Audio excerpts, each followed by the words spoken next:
ti que me escuchas esta mañana en ¿Qué tal, Fernanda? Te pregunto, ¿qué viene a tu mente si te digo los nombres de Hugo Chávez, Fidel Castro, Adolfo Hitler, Benito Mussolini, Joseph Stalin, Francisco Franco, Augusto Pinochet, Saddam Hussein, etcétera, etcétera, etcétera? Para empezar, todos los que acabo de nombrar son recordados como terribles dictadores en la historia del mundo.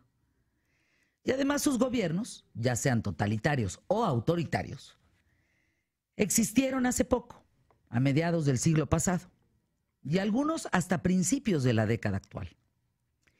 Eso es lo que nos debería de preocupar, que no han pasado tantos años desde que conocimos los alcances y peligros de las dictaduras, pero más aún, que hoy en día existen otros hombres que siguen gobernando de la misma manera y quizá peor. Por ejemplo, a ver, ¿te dice algo el nombre de Teodoro Obiang Nguema? Es el actual presidente de Guinea Ecuatorial, que lleva más de 38 años en el cargo. Ahora te pregunto, ¿sabes quién es Paul Biya? Bueno, pues es el presidente en turno de Camerún desde hace 35 años. ¿Qué tal Yoweri Kaguta Museveni, que ha sido el presidente de Uganda por más de 31 años? ¿O qué tal Omar Hassan Ahmad al-Bashir, que también lleva un largo rato en la presidencia de Sudán, estamos hablando de casi 29 años? ¿O de Idris Deby, de 27 años como presidente de Chad? Isaías Afewerki, de 26 años en la presidencia de Eritrea. Y bueno, pues qué les digo, América Latina, ¿no? Tenemos evidentemente a Nicolás, el sucesor de Hugo Chávez, Nicolás Maduro, en la presidencia de Venezuela. ¿Qué me dicen de Daniel Ortega en Nicaragua, con la tragedia que se está viviendo hoy frente a los ojos del mundo? En Cuba, hasta hace poco, dicen que hasta hace poco estuvo Raúl Castro en sustitución de su hermano Fidel. Pues el que sigue es de los mismos, ¿no? Pero primero entendamos que la dictadura es aquella forma de gobierno ejercida por una sola persona, sobre la cual recaen los poderes estatales, ejecutivos, legales y legislativos de todo un país. De tal manera que esa persona utiliza su poder para tomar decisiones contrarias a la ley y de una manera totalmente arbitraria. Ahora, si va contrario a la ley, para que tampoco lo castigue la ley, cambia la ley. Pues así de sencillo. Esto no me conviene, pues lo cambio. El término dictador se remonta a la antigüedad, concretamente al Imperio Romano, donde los ciudadanos utilizaban la palabra latina dictator para solicitar la presencia de una figura que impusiera el orden y el equilibrio en momentos de inestabilidad institucional. Una dictadura se caracteriza por la existencia de un poder sin límites morales ni jurídicos, violando por completo todo el asunto de derechos humanos de los ciudadanos, y más cuando por medio de las mismas autoridades se ha conseguido que estos carezcan, lo que les decía, de cualquier ley que ampare su seguridad.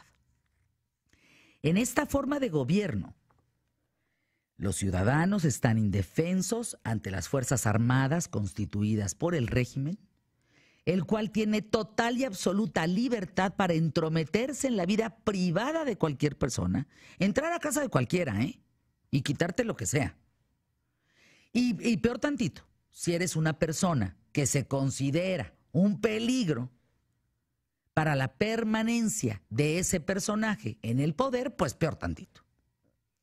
Las herramientas que utilizan los dictadores para controlar a sus naciones son el miedo, la persuasión y el engaño.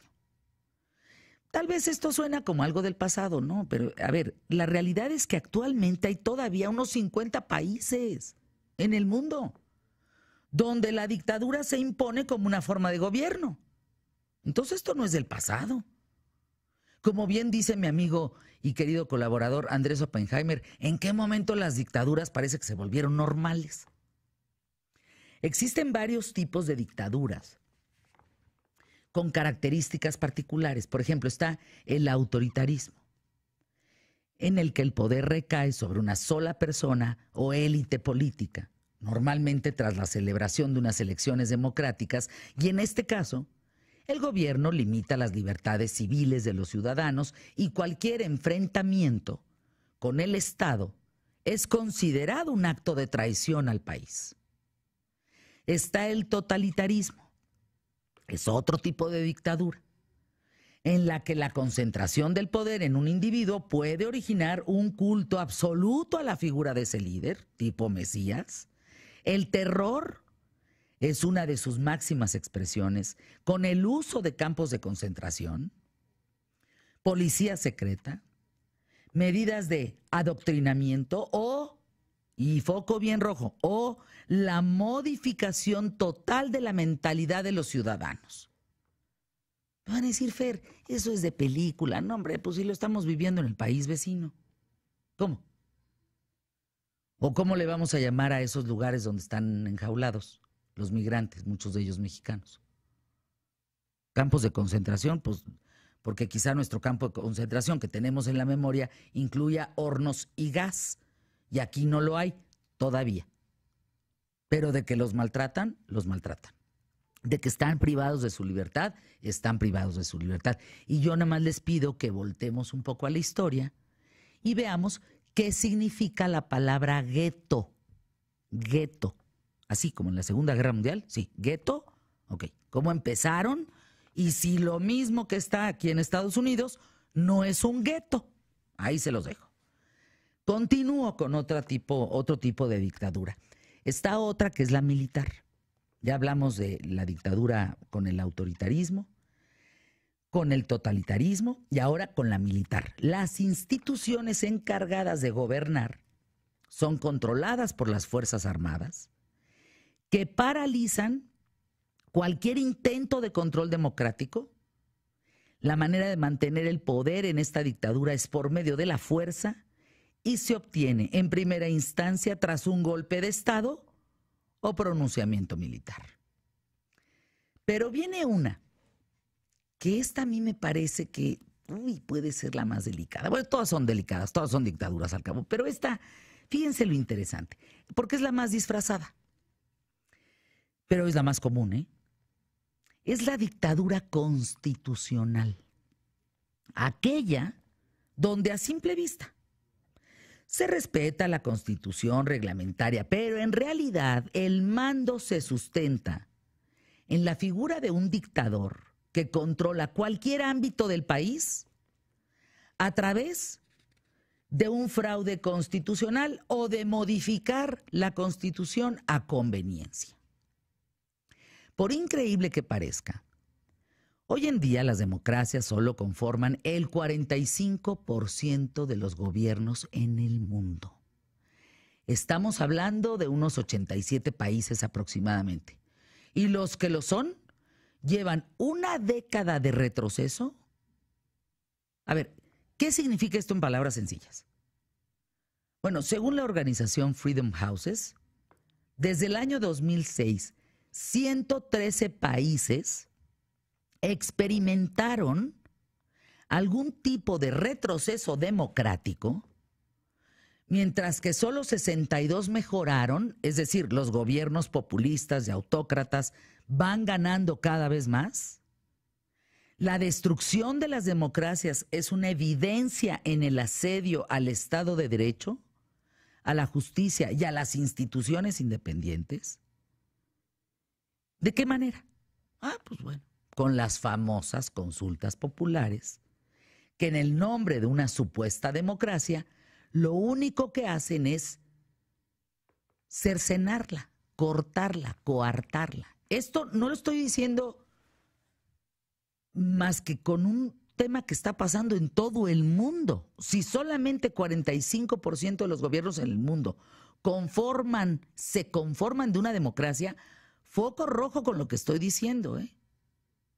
Estas famosas consultas populares que en el nombre de una supuesta democracia lo único que hacen es cortarla, cercenarla. También se nota una decadencia en el mundo cuando se hunden los partidos de centro con el acoso a las minorías y la presión sobre los medios de comunicación, y así se encuentran actualmente 15 países europeos, entre ellos Turquía, Polonia y Hungría. Pero si por un lado las democracias pues parece que se debilitan, pues parece que las autocracias se fortalecen. Y aquí ni el desarrollo económico ni la generación de clases medias educadas conduce automáticamente a una democracia. Tenemos 3 países para ejemplificar lo que acabo de decir: China, Rusia e Irán. Son 3 dictaduras casi perfectas que han refinado su capacidad de control social. Para empezar, cierran sus fronteras, por ejemplo, a todas las ONGs, a cualquier activista extranjero, además de restringir, por ejemplo, el acceso a contenidos peligrosos para su poder en las redes. Hay cosas en China que no pueden pasar en las redes sociales, ¿eh? Hay restricción en Internet. Uno dice, ay, China, qué tan avanzados. No, puro cuento. No se imaginan el control que hay de la comunicación en China. También poseen medios ilimitados para la propaganda, el adoctrinamiento, patrullan, insisto, las redes sociales.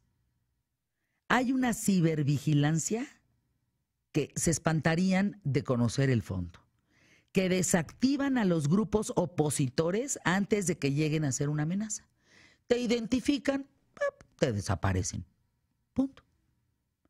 Y en caso de que esto ocurra, si llega la amenaza en serio, saben reprimir con eficacia las manifestaciones organizadas o espontáneas que llegan a la calle.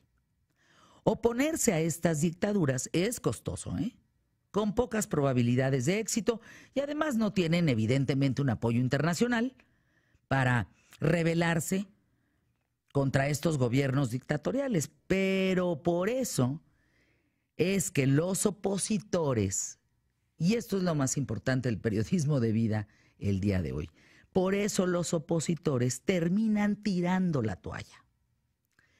Después de escuchar este periodismo de vida, te pregunto, ¿nos estamos acostumbrando, como bien pregunta y señala Andrés Oppenheimer en una de sus columnas del Miami Herald, ¿estamos viendo las dictaduras como algo normal? ¿Nos estamos acostumbrando a ver países gobernados por dictaduras? ¿Ya no nos asombramos? ¿Ya no nos despierta la indignación, la falta de derechos humanos, la falta de libertad, la falta de rigor en la elección de los líderes que gobiernan un país? ¿Ya no nos alarma que un dictador llegue al poder de una nación? ¿Ya no nos alarma lo que está pasando en Venezuela? ¿No nos alarma la cantidad de nombres que les acabo de dar? Porque tan solo el 45% de los países en el mundo tienen una democracia, el resto no la tiene. Y entonces, ¿es esta la nueva forma? Es terminar con los derechos humanos, es acabar con la libertad en todos sentidos, y es acabar con la globalización. Es un gran tema, Emilio Valles Vidrio. Te doy la bienvenida aquí a los micrófonos de ¿Qué tal, Fernanda? Gracias, mi querido Carlos Armando, también por acompañarnos. Sí, sin duda, como tú bien lo señalas, es un temazo porque estamos viviendo en una situación global, no solamente en América Latina, sino en Europa, en África, con un reacomodo electoral importante de acuerdo a las ideologías que se están dando de ultraderecha, de izquierda, de centro, no solamente, como te digo, en Europa, sino prácticamente en el mundo. Es que llegan por un discurso a favor de los pobres, que como hay tantos en el mundo, pues uno se los cree. Pero al cabo, acaban robando a esos pobres. ¿No han visto la cantidad de dinero que tiene Nicolás Maduro? Es impresionante. Impresionante. ¿Y cómo está Venezuela? Él sí se puede atender, para él sí hay medicamentos, para él sí hay comida. Y para sus allegados. Pero para el resto no. Claro, claro. Es un debilitamiento realmente sorprendente porque decir que solo el 45% del mundo vive en democracia, ay, híjole, está bien complicado. Sin duda.